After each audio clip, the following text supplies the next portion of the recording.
मित्रहो, या व्हिडिओमध्ये आपण 12वी बोर्डच्या परीक्षेला येणारे समास ओळखायला शिकणार आहोत। मित्रहो, समास ओळखताना आपल्या अनेक चुका होतात कारण समासांचे अनेक नियम आहेत। परंतु आज या व्हिडिओमध्ये मी तुम्हाला समासांच्या नियमांसोबतच एक जंत्री देणार आहे, ज्यामुळे तुम्हाला सर्व समास अचूक ओळखता येतील। मित्रहो, समासाचे 4 प्रमुख प्रकार आहेत।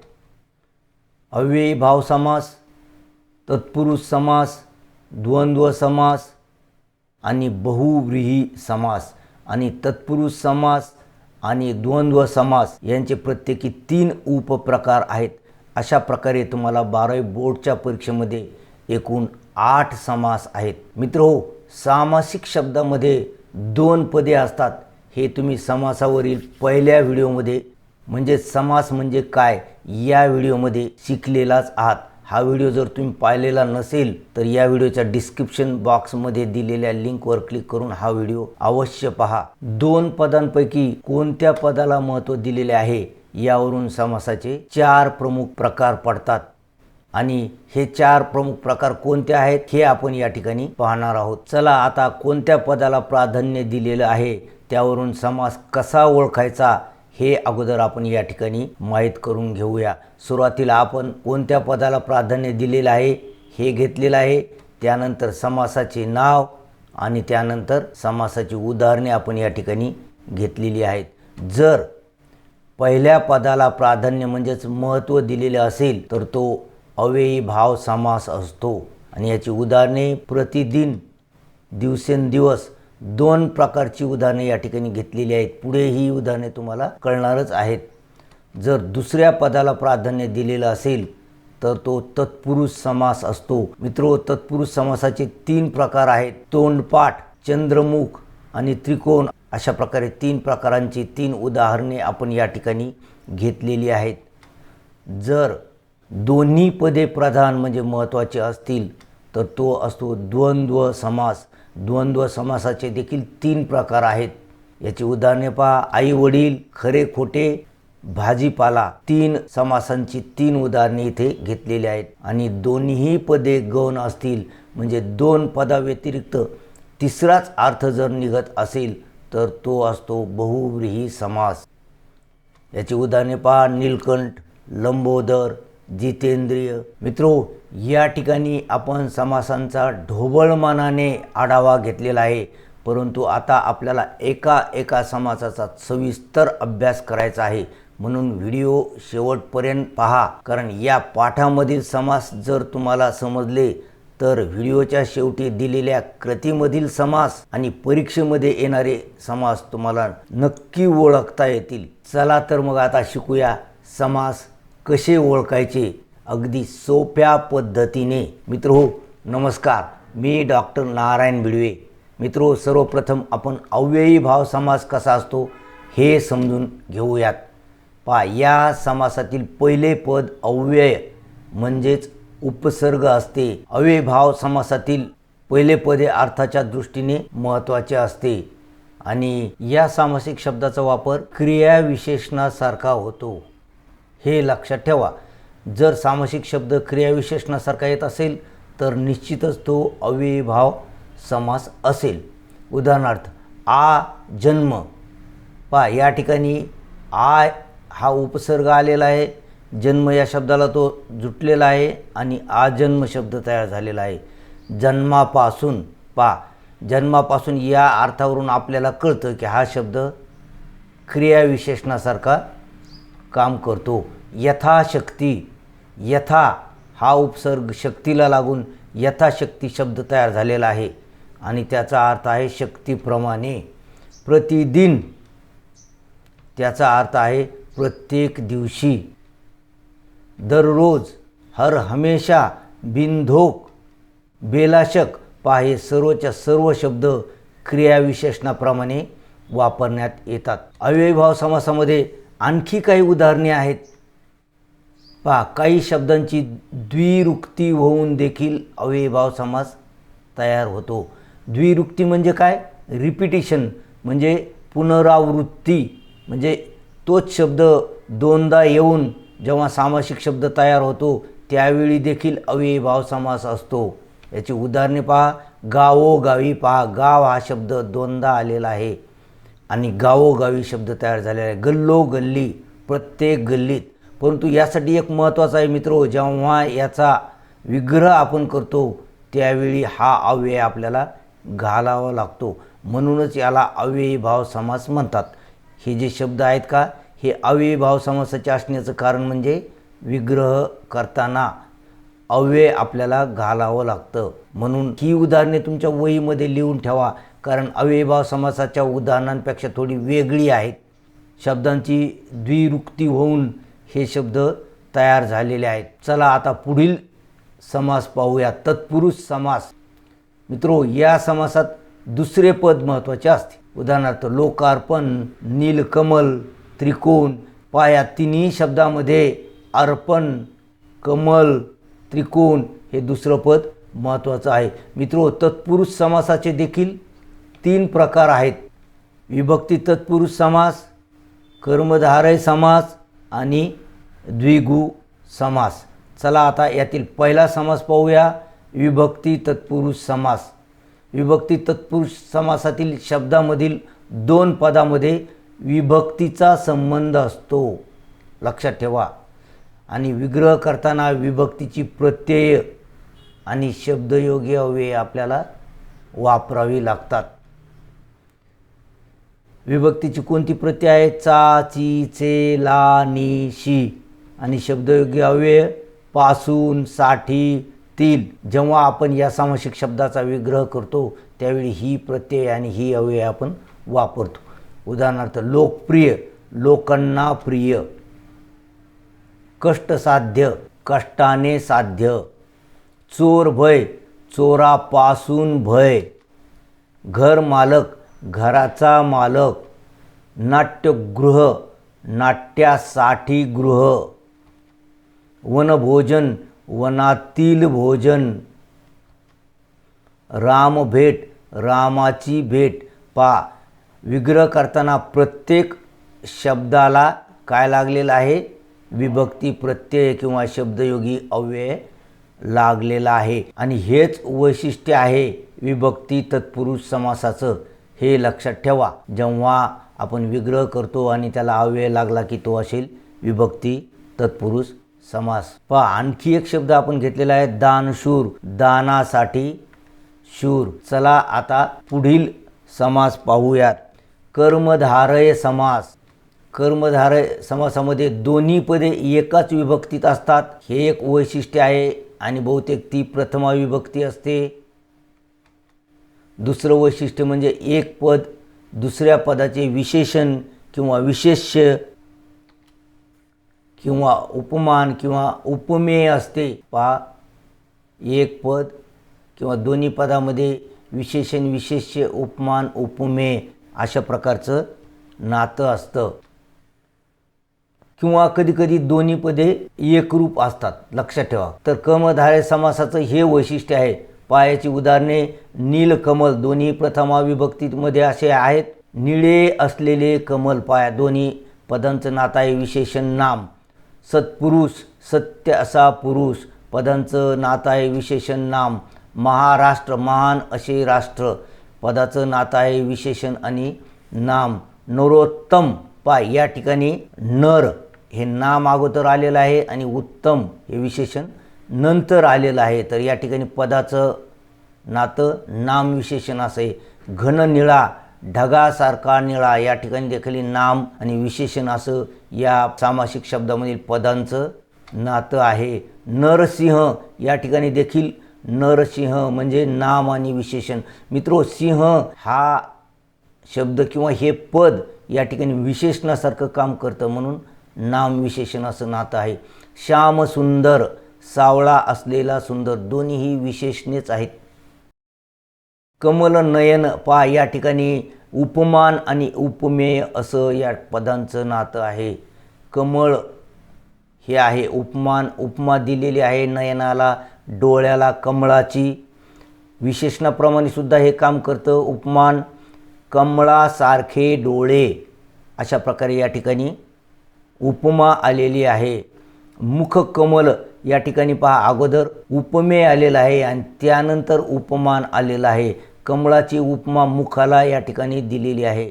तर उपमेय उपमान असं या ठिकाणी या पदांचं नातं आहे. आणि विद्या धन, विद्या हेच धन, म्हणजे विद्या आणि धन हे दोन्ही एकच रूप आहेत.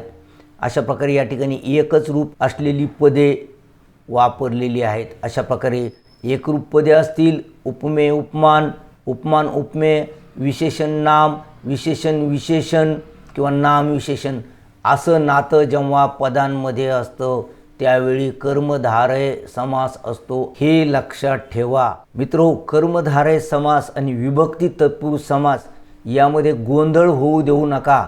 पहा, कर्मधारय समासामध्ये दोन्ही पदांचं विशेषण विशेष्य किंवा विशेष्य विशेषण म्हणजेच नाम विशेषण विशेषण नाम किंवा उपमान उपमेय उपमेय उपमान किंवा दोन्ही पदे एकरूप असं नातं असतं. तर विभक्ती तत्पुरुष समासामध्ये या सामासिक शब्दाचा विग्रह करताना प्रत्यय वापरण्यात येतात. लक्षात ठेवा. पहा, या ठिकाणी प्रत्यय वापरलेली आहेत. तर विभक्ती तत्पुरुष समास आणि कर्मधारय समास या दोन्ही समासामधील हा फरक जर तुम्ही लक्षात ठेवला तर तुमचे समास चुकणार नाहीत. पुढे जंत्रीमध्ये हा फरक तुम्हाला आणखी स्पष्ट होईल. म्हणून व्हिडिओ शेवटपर्यंत पहा, कारण व्हिडिओच्या शेवटी या सर्व नियमांची मिळून एकच जंत्री आपण तयार केलेली आहे. म्हणून व्हिडिओ शेवटपर्यंत पहा. चला पुढील समास पाहूया, तो म्हणजे द्विगु समास. मित्रो, अतिशय सोपा समास आहे. या समासातील पहिले पद हे संख्या विशेषण असते. एवढंच आपल्याला लक्षात ठेवायचं आहे. पहिलं पद काय असतं? संख्या विशेषण. संख्या विशेषण आलं की तो समास कोणता आहे? द्विगु समास. हे लक्षात ठेवायचं. हा शब्द एक समूह सूचितो आणि एकवचनी असतो. हे सुद्धा एक वैशिष्ट्य आहे, लक्षात ठेवा. पहा उदाहरण, त्रिकोण, तीन कोण असलेला. त्रिभुवन, तीन भुवनांचा समूह. नवरात्र, नऊ रात्रींचा समूह. पंचपाळे, पाच पाळ्यांचा समूह. पहा मित्रो, यापैकी प्रत्येक शब्दामध्ये प्रथम पद हे संख्या विशेषण आहे. पहा, त्रि, नव, पंच. अशा प्रकारे जेव्हा संख्या विशेषण असतं त्यावेळी द्विगु समास असतो. इतका सोपा हा समास आहे. पहा, चला आता पुढील समास पाहूयात. तो आहे द्वंद्व समास. हा समास सुद्धा अतिशय सोपा आहे मित्रो. द्वंद्व म्हणजे जोडी, जोडपे. म्हणजे या ठिकाणी जे शब्द येतात ते जोडीने जोडप्याने ठेवण्यात येतात. पायाची वैशिष्ट्ये, या समासाची दोन्ही पदे अर्थदृष्ट्या समान असतात. दोन्ही पदे समान, हे एक वैशिष्ट्य आहे.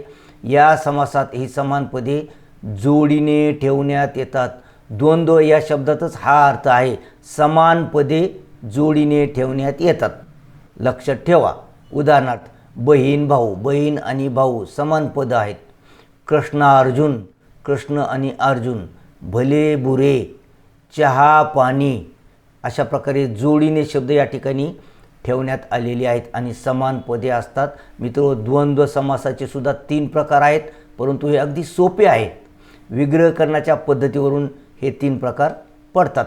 इतरेतर द्वंद्व, वैकल्पिक द्वंद्व आणि समाहार द्वंद्व. चला यापैकी प्रत्येक समासाचा अभ्यास आपण आता करूया. इतरेतर द्वंद्व कसा असतो? या समासाचा विग्रह करताना आणि, व, अन, नि यासारखे समुच्चय बोधक उभय आणि अव्यय वापरण्यात येतात. पायाची उदाहरणे, कृष्ण अर्जुन, कृष्ण आणि अर्जुन. अशा प्रकारे विग्रह करताना आणि आपण वापरलेला आहे. 2 समान दर्जाची पदं सोबत ठेवलेली आहेत आणि विग्रह करताना आणि वापरलेला आहे. आई वडील, आई आणि वडील. बहीण भाऊ, बहीण आणि भाऊ. स्त्री पुरुष, स्त्री आणि पुरुष. अशा प्रकारे 2 समान दर्जाची पदं सोबत ठेवण्यात येतात आणि विग्रह करताना आणि, व, आणि या सारखे समुच्चय बोधक अव्यय वापरण्यात येतात. चला द्वंद्व समासाचा दुसरा प्रकार समजून घेऊया, वैकल्पिक द्वंद्व. अगोदरच्या द्वंद्वामध्ये, इतरेतर द्वंद्वामध्ये आणि, व वगैरे शब्द आपण वापरले होते. तर वैकल्पिक द्वंद्व समासामध्ये वा किंवा अथवा अशा प्रकारचे विकल्प दर्शविणारे अवयव वापरण्यात येतात. लक्षात ठेवा, विकल्प हे किंवा ते असा अर्थ दर्शविणारे अव्यय वैकल्पिक द्वंद्व समासामध्ये वापरण्यात येतात. भले बुरे, भले किंवा बुरे. खरे खोटे, खरे किंवा खोटे. 3 4, 3 किंवा 4. 10 15, या ठिकाणी 10 ते 15 असा अर्थ निघेल. सत्यासत्य, सत्य किंवा असत्य. धर्माधर्म, धर्म किंवा अधर्म. अशा प्रकारे किंवा वा ते अशा प्रकारचे अव्यय जेव्हा वापरण्यात येतात तो वैकल्पिक द्वंद्व समास असतो. चला तिसरा समास समजून घेऊया, समाहार द्वंद्व समास. मित्रो, या समासामध्ये देखील 2 महत्त्वाची पदं असतात समान दर्जाची, परंतु आणखी काही पदं यामध्ये गृहीत धरलेली असतात. पहा, या समासात दोन्ही पदे प्रधान प्लस आणखी काहींचा समावेश करण्यात येतो. पहा, दोन्ही पदे प्रधान प्लस आणखी पदांचा अर्थ गृहीत धरण्यात येतो. लक्षात ठेवा, दोन्ही प्लस आणखी अर्थाचा समावेश जेव्हा करण्यात येतो त्याला समाहार म्हणतात. चला याची उदाहरणे पाहूया. पहा, चहा पाणी. चहा पाणीमध्ये चहा पाणी तर येतच, परंतु चहा पाण्यासोबत बिस्किटे, कॉफी, सुपारी, पान या गोष्टी देखील येतात. तर जेव्हा अशा प्रकारचा शब्द येतो आणि असे जास्तीचे अर्थ दोन्ही पदाव्यतिरिक्त आणखी अर्थ निघत असतील तेव्हा समाहार द्वंद्व समास असतो. लक्षात ठेवा, भाजीपाला. भाजीपाला घेऊन या म्हटलं की नुसती भाजी आणि पालाच नाही आणायचा. मिरच्या, कोथिंबीर, इतर गोष्टी देखील आपण आणतो, बाजार ज्याला आपण म्हणतो. घरदार. घरदार म्हणजे घरंदार इतकंच नसतं तर अंगण, इतर गोष्टी देखील असतात त्यामध्ये लावलेली झाडे वगैरे. केर कचरा म्हणजे केर कचरा असतो असं नाही तर इतर गोष्टी देखील असतात. तर इतर शब्द जेव्हा ॲड करण्यात येतात तेव्हा समाहार द्वंद्व समास असतो. हे लक्षात ठेवा. मीठ भाकर, चटणी, कांदा वगैरे. चला आता पुढील समासाचा अभ्यास करूया. तो समास म्हणजे बहुव्रीही समास. मित्रो, लक्षात ठेवा, लवकरच तुम्हाला या नियमांवर आधारित संत्री पाहायला मिळणार आहे ज्यामुळे तुमचे सर्व समास बरोबर येतील. म्हणून शेवटपर्यंत व्हिडिओ पहा. चला आता शेवटचा समास आहे हा बहुव्रीही समास. बहु म्हणजे खूप आणि व्रीही म्हणजे धान्य. पहा, दोन्ही पदांचा अर्थ आहे खूप धान्य, परंतु असा अर्थ या समासामध्ये घेण्यात येत नाही. तर बहुव्रीही म्हणजे ज्याच्याजवळ खूप धान्य आहे असा तो तिसराच अर्थ घेण्यात येतो. पदाने सुचविलेला अर्थ या ठिकाणी घेण्यात येत नाही. बहुव्रीही शब्दाचा अर्थ शेतकरी घेण्यात येतो. खूप धान्य असलेला असा घेण्यात येत नाही. ज्याच्याजवळ खूप धान्य आहे असा तो. अशा प्रकारे ह्या समासातील पदे ही त्यांनी जो अर्थ सुचविलेला आहे त्याचं विशेषण म्हणून काम करतात. पहा, बहुव्रीही समासातील दोन्ही पदांचा अर्थ निघत नाही. दोन्ही पदांचा अर्थ निघत नाही तर त्यांनी सूचित केलेला तिसराच अर्थ निघतो. हे आहे बहुव्रीही समासाचं वैशिष्ट्य. लक्षात ठेवा, दोन्ही पदाचा अर्थ निघत नाही तर त्यांनी सूचित केलेला तिसराच अर्थ असतो. दिलेला सामासिक शब्द या तिसऱ्या अर्थाचे विशेषण असतो. लक्षात ठेवा, दिलेला सामासिक शब्द हा या अर्थाचे विशेषण असतो. असा तो असा अर्थ सूचित केलेला असतो आणि हे आहे विशेषण या शेतकरी या अर्थाचंच. बहुव्रीही समासाचा विग्रह करताना शेवटी एक संबंधी सर्वनाम येतं.